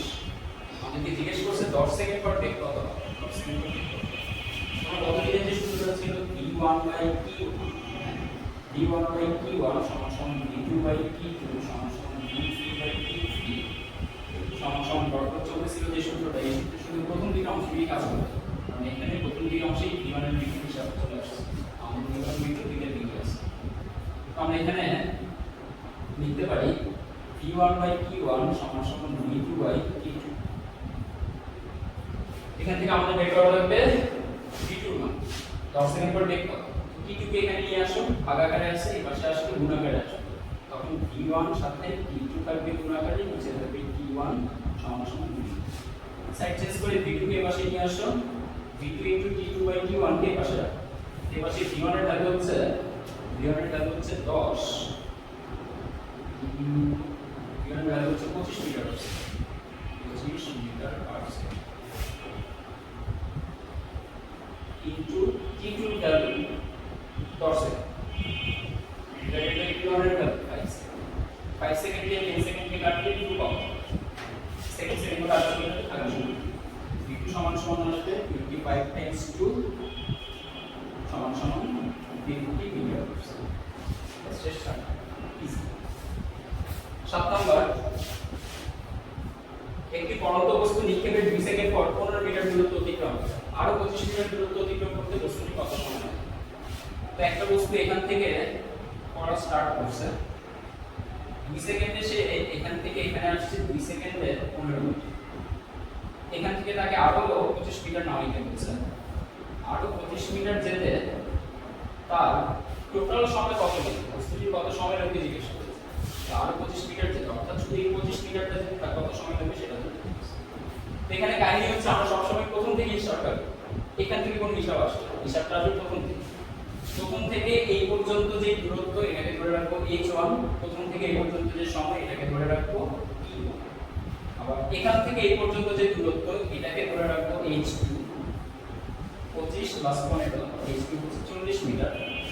এখান থেকে এই পর্যন্ত যে সময় সেটাকে আমরা বলবো t2।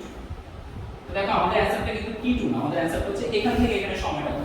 আমরা প্রথমে টোটাল t2 টা বের করব, এখান থেকে এই পর্যন্ত টাইম t2 বের করব। বের করে t2 থেকে এখানে যে 2 সেকেন্ড সময় আছে সেই 2 সেকেন্ড সময়টা বাদ দিয়ে দিই, তাহলে এখানে সময়টা কত পেয়ে যাব। তো সূত্র কি?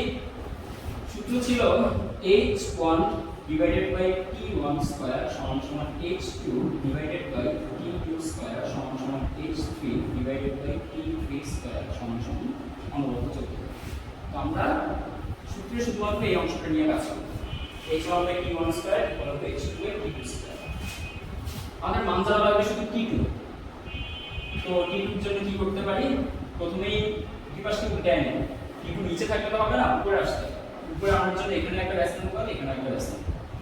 এই পাশে ব্যাস অনুপাত করলে t1 স্কয়ার উপরে h1 নিচে, এখানে t2 স্কয়ার উপরে উঠে যাবে h2 নিচে। এবার ইজি হয়ে গেছে। এবার আমার t2 ভ্যালু লাগবে, h2 কে এখান থেকে সরাই নিয়ে আসো। h2 ভাগাকারে আছে, এই পাশে আসলে t1 এর সাথে গুণাকারে থাকবে।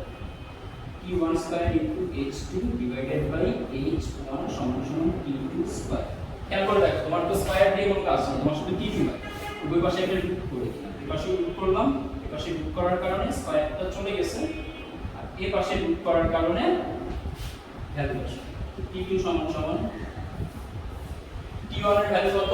2 সেকেন্ড, 2 সেকেন্ডে স্কয়ার করতে হবে, তাহলে 2 স্কয়ার একক লিখলাম। এখন h2 এর ভ্যালু হচ্ছে total 40 metre divided by h1 এর ভ্যালু হচ্ছে 15 মিটার। এবার ক্যালকুলেট করো, 2 স্কয়ার পাওয়ার 4, 4 দিয়ে 4 কে মাল্টিপ্লাই করলে টোটাল আসবে √160 ডিভাইডেড বাই 50। এবার এটা ক্যালকুলেট করলে আপনার आंसर চলে আসবে √160 বাই 50, √160 বাই 3.265 সেকেন্ড, 3.265 সেকেন্ড। এবার আমরা বলতে পারবো এখান থেকে এখানে আসতে কত সময় লাগছে? 15 মিটার, আরো 25 মিটার পাড়ি দিতে তার কত সময় লাগছে? এখান থেকে এই পর্যন্ত আসতে তার সময় লাগছে মোট 3.265। এখান থেকে এখানে আসতে সময় লাগছে 3.2659 মাইনাস এখান থেকে এখানে আসার সময় 2 সেকেন্ড মাইনাস কত হবে? 1.2659 সেকেন্ড। এখান থেকে এখানে আসতে মোট সময় 3.265, এখান থেকে এখানে আসতে সময় 2, আর এখান থেকে এখানে আসতে সময় লাগছে 1.265। তাহলে আমাদের অ্যানসার হচ্ছে, সুতরাং t সমান সমান t2 মাইনাস t1। t2 হচ্ছে 3.2659 মাইনাস t1 হচ্ছে 2 সেকেন্ড সমান সমান 1.26 এই হচ্ছে আমাদের 7 নম্বরের অ্যানসার। আশা করি বুঝতে পারছো। এখন আমরা যাচ্ছি 8 নম্বর ম্যাথে।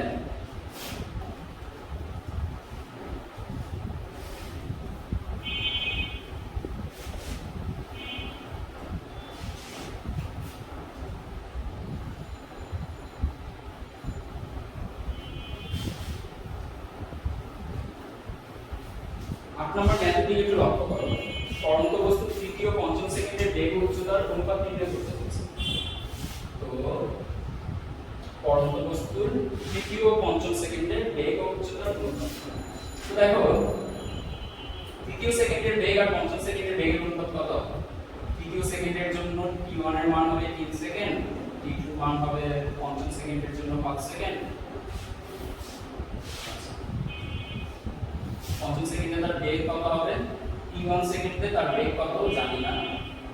t1 সেকেন্ডে বেগ যেটা আসবে সেটাকে আমরা লিখব v1, t2 সেকেন্ডে বেগ কত সেটাও জানি না, এটাকে লিখব v2।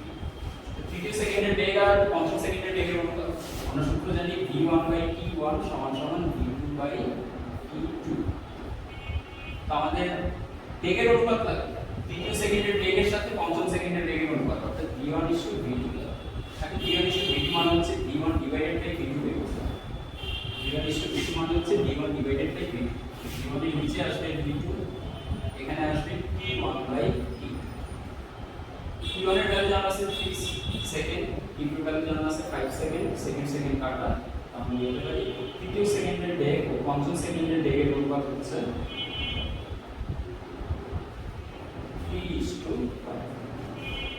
ওকে। সেম ভাবে তুমি তৃতীয় পঞ্চম সেকেন্ডের উচ্চতার অনুপাত বের করতে পারো। পঞ্চম সেকেন্ডের উচ্চতাকে চাইলে তুমি h5 করতে পারো, তৃতীয় সেকেন্ডের উচ্চতাকে h3 করতে পারো। তোমাকে বের করতে হবে h3 h5 কত, অর্থাৎ তৃতীয় সেকেন্ডের উচ্চতা ও পঞ্চম সেকেন্ডের উচ্চতার অনুপাত। আমরা চাইলে এখানে v1 না ধরে v3, v2 না ধরে v5 করতে পারো। তৃতীয় সেকেন্ডের বেগ v3, তৃতীয় সেকেন্ডের বেগ v2। তো দেখো আমরা লিখতে পারি h3/t3 স্কয়ার। 3 সেকেন্ডের উচ্চতা, 3 সেকেন্ডের উচ্চতার সাথে সমান সম্পর্ক হচ্ছে h সমানুপাতিক t স্কয়ার। এখান থেকে h যদি 3 সেকেন্ডের হয় t হবে 3 সেকেন্ড, অর্থাৎ h3/t সমান h5/t5 স্কয়ার। t3 মানে হচ্ছে 3 সেকেন্ড, t5 মানে হচ্ছে 5 সেকেন্ড। এভাবে করা যায়। h3/h5 সমান এখন আসবে h3 এর নিচে h5 কে নিয়ে আসবে, t3 চলে যাবে h5 এর জায়গায়, নিচে থাকবে t5 স্কয়ার। t3 এর ভ্যালু জানা আছে 3 স্কয়ার ডিভাইডেড বাই t5 এর ভ্যালু 5 স্কয়ার।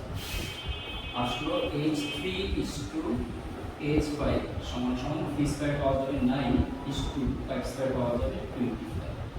তো পরন্ত বস্তুর তৃতীয় পঞ্চম সেকেন্ডের উচ্চতার অনুপাত হচ্ছে 9:20। আশা করি বুঝতে পারছো এই ম্যাথগুলো। নেক্সট ক্লাসে আমরা পরন্ত আর নিক্ষিপ্ত বস্তুর আর কোনো ম্যাথ নিয়ে আসবো নাকি আজকে আর একটা ম্যাথ দেখাই। চলো তোমাদের আরেকটা ম্যাথ সম্পর্কে একটু আইডিয়া দিই। মনে করো একটা বস্তুকে উপরে নিক্ষেপ করা হয়েছে, ঠিক ওই সময় একটা ছেলে দূর থেকে চলে আসা শুরু করছে। মনে করো একটা বল, এই বলটাকে এখান থেকে উপরে নিক্ষেপ করা হয়েছে। বলটাকে যখনই উপরে নিক্ষেপ করা হচ্ছে তখনই মনে করো এখান থেকে একটা ছেলে বলটার দিকে দৌড়ে আসা শুরু করছে। তখন মনে করো একটা ছেলে বলটার দিকে দৌড়ে আসা শুরু করছে, এই দিকে এসে দৌড়ে আসা শুরু করছে, সেই দিকে দৌড়ে আসছে।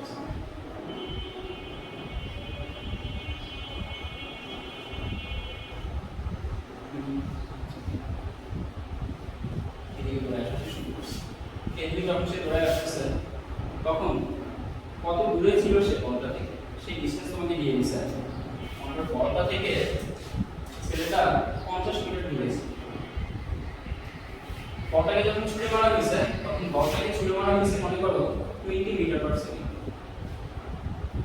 কোশ্চেন করছে ছেলেটার বেগ কত হইলে সে বলটাকে এসে ধরতে পারে, বলটা মাটিতে পড়ার আগে বলটাকে ধরতে পারে। অর্থাৎ বলটা এখান থেকে উপরে উঠতেছে, উপরে উঠে বলটা থেমে যাবে, এখানে এসে থেমে যাবে, তারপর থেমে নিয়ে আবার নিচে পড়া শুরু করবে। নিচে পড়তে পড়তে যখন এই জায়গায় আসবে তখন ছেলেটা তার হাতটা দিয়ে জাস্ট বলটাকে আটকাবে। বলটা কি করতেছে, ইন দ্য মিন টাইমে বলটাকে সে জাস্ট আটকাবে।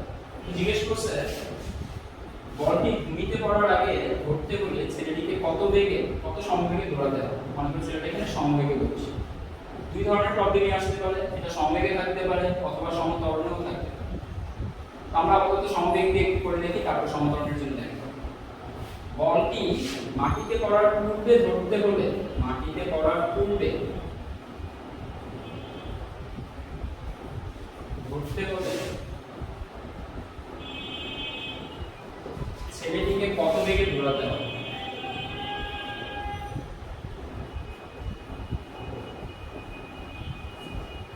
ছেলেটিকে কত বেগে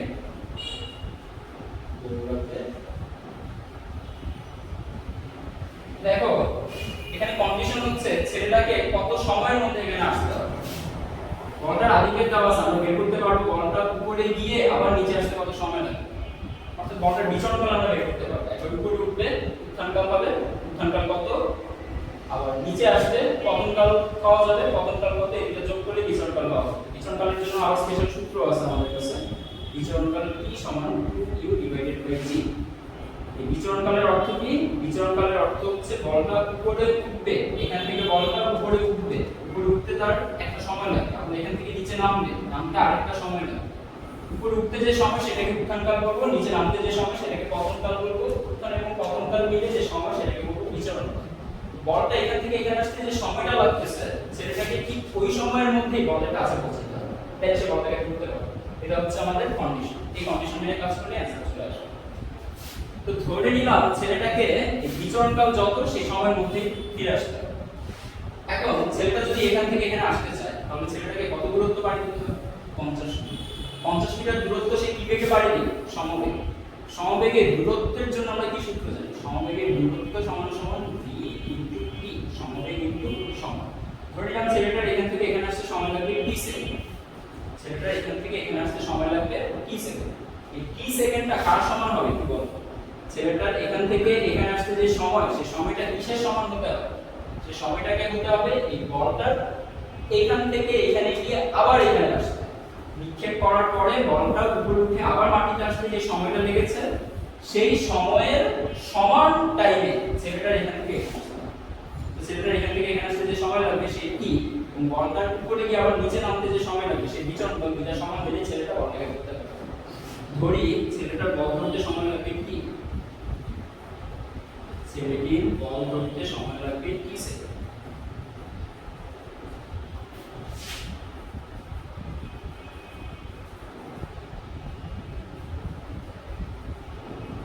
শর্তটা কি এখানে? শর্তটা হচ্ছে ছেলেটার বল ধরতে যে সময়টা লাগতেছে সেই সময়টা যদি বিচরণকালের সমান হয় তবে সে বলটা ধরতে পারবে। বলটা উপরে উঠে আবার নিচে নামতে যে সময়টা পাচ্ছে, এই বল উপরে উঠে আবার নিচে নামতে যে সময়টা পাচ্ছে সেই সময়ের মধ্যে ছেলেটার এখান থেকে এখানে আসতে হবে। তোমাদের বলটা এখান থেকে উপরে উঠছে আবার নিচে নামছে, বলটা সময় লাগছে 6 সেকেন্ড। তাহলে ছেলেটার এখান থেকে এখানে আসতে সময় লাগবে 6 সেকেন্ড। যদি ছেলেটা এখান থেকে এখানে 6 সেকেন্ডের মধ্যে আসতে পারে, বলটা উপরে উঠলো আবার নামলো, 6 সেকেন্ড লাগলো বলে, ছেলে যদি 6 সেকেন্ডের ভিতরে আসতে পারে তবে সে বলটাকে ধরতে পারবে। তাহলে শর্ত মতে ছেলেটার যে সময় লাগবে সেই প্রয়োজনীয় সময় সমান সমান বলের বিচরণ। ছেলের প্রয়োজনীয় সময় সমান সমান বলের বিচরণটা পাওয়া গেছে 2u divided by g। 2u divided by g। তাহলে সময় কত? ছেলেটার সময় লাগতেছে কত? ছেলেটার সময় লাগতেছে t এর ভ্যালু হচ্ছে 2u বাই g, t এর জায়গায় t এর ভ্যালু লিখলাম, তাহলে আমরা ছেলেটার সময় এখন লিখব 2 * 20 ডিভাইডেড বাই 9.8 সমান সমান 2 * 20 বাই 9.8 অর্থাৎ 40 বাই 9.8, 40 ভাগ 9.8 4.0816। অর্থাৎ ছেলেটা যদি 4.0816 সেকেন্ডে আসতে পারে তবে সে বলটাকে ধরতে পারে।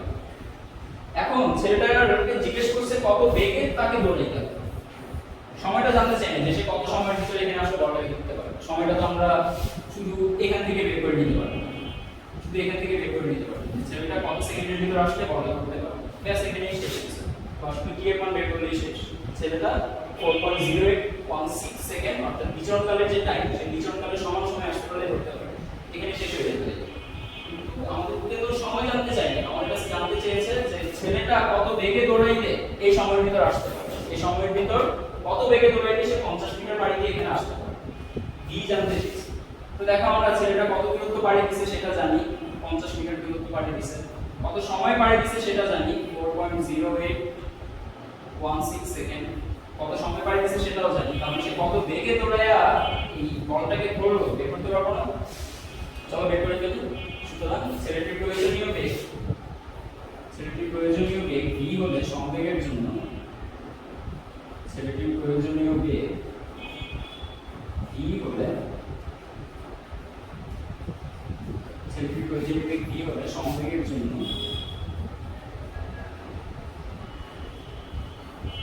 s সমান সমান v t। v এর মান বের করব, তাহলে s ডিভাইডেড বাই t সমান সমান v। t গুণাকারে ছিল, এবার সেটা ভাগ করে দিলাম। v সমান 50 ডিভাইডেড বাই 4.0816। তাহলে আমরা এখন বলতে পারবো কত মিটার পার সেকেন্ড বেগে দৌড়াইলে সেটা একটু কম্পেয়ার করতে পারবো। সেটার বেগের মান পাওয়া যাচ্ছে 50 ডিভাইডেড বাই 4.0816 অর্থাৎ 12.25 মিটার পার সেকেন্ড বেগে দৌড়াইলে ছেলেটা এখান থেকে এখানে এসে বলটাকে ধরতে পারবে। এর চেয়ে বেশি বেগে দৌড়াইলেও ধরতে পারবে। এর চেয়ে বেশি বেগে দৌড়াইলে দেখা গেছে বল মাটিতে পড়ার আগেই সে এখানে এসে হাজির হয়ে গেছে। এর চেয়ে কম বেগে দৌড়াইলে দেখা যাবে বল মাটিতে পড়ে গেছে কিন্তু সে তখন এখানে এসে পৌঁছেছে না, বল ঠিক মাটিতে পড়ে গেছে, এটা ধরতে পারবে। ঠিক বলের পজিশন তার আসবে, এখান থেকে ঠিক এই জায়গায় আসতে হবে। এখান থেকে ঠিক এই জায়গায় আসতে গেলে এত সেকেন্ডের মধ্যে আসতে গেলে তার বেগ হইতে হবে 12.25 মিটার পার সেকেন্ড। আশা করি বুঝতে পারছো। এখন এই জায়গায় যদি সমবেগে না দিয়ে যদি সমত্বরণে দিত, যদি ঘটনাটা সমবেগের জন্য না দিয়ে যদি বলতো যে সমত্বরণে ছেলেটা দৌড়াচ্ছে, তখন আমাদের সব হিসাব একরকম থাকতো। জাস্ট এই জায়গায় এসে আমরা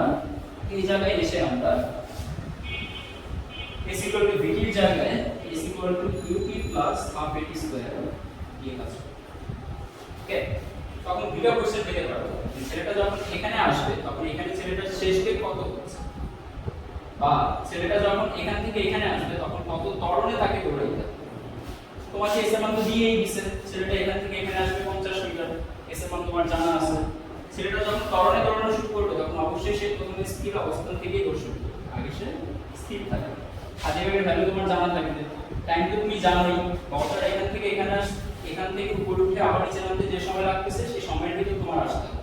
অর্থাৎ বলের বিচরণকাল যত তোমার কিও বের হবে, তুমি কিও জানো, তুমি এ বের করতে পারবা। এ বের করলে তুমি জেনে যাবা কত ত্বরণে দৌড়াইলে ছেলেটা এখান থেকে এখানে এসে বলটাকে ধরতে সক্ষম।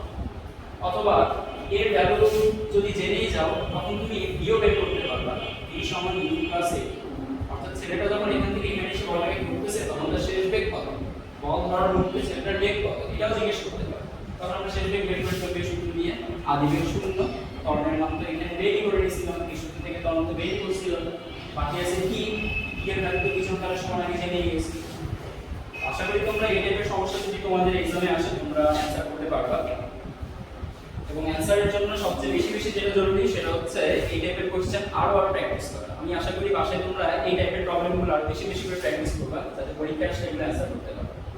আজকে আমাদের ক্লাস এই পর্যন্তই থাকবে। নেক্সট দিন আমরা পরন্ত নিক্ষিপ্ত বস্তুর আরো একটা লেকচার নিব, তবে নেক্সট দিন আমরা পরন্ত নিক্ষিপ্ত বস্তুর জন্য লেকচার নিব না, সেটা আমরা পরে আবার কোনো একদিন নিয়ে নিব। পরন্ত নিক্ষিপ্ত বস্তুর 4 নম্বর লেকচার। আমরা এবার আপেক্ষিক বেগের কিছু ম্যাথ শুরু করব নেক্সট ক্লাস। ভালো থেকো সবাই, সুস্থ থেকো, আল্লাহ হাফেজ।